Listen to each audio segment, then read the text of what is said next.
Hi guys, mangistorbo na pud tang lolo. Guys, atong pangutanon si lolo kung ano sa ang sikreto sa iyang panghidaron karon nga 92 years old nga makahimo pa man siya sa mga butang, sa mga trabaho nga pangbatan-on pa. Lo, unsay sikreto para moabot og 92 years old? Nagabike pa karon. Malingki. Magbike ka mamalingke?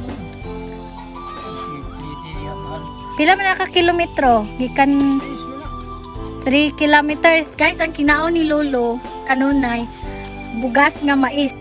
Ako na lang po siyang gipalitan ganina og bugas nga mais kay mao man ginihang gusto. Sukat sa imong pagkabata lo, mais ka day mo hang kinaon. Katao kong mais man yun. Hando namin niyo ko. Wabay mo ka humay. Wala yung mais sa una. Dahil humay mga ito. Karandriya. Pero kung kami bukaw na wala. Sudan, na sa may mong sudan kanunay. Si isla. Gulay na. Karni. Kaboy.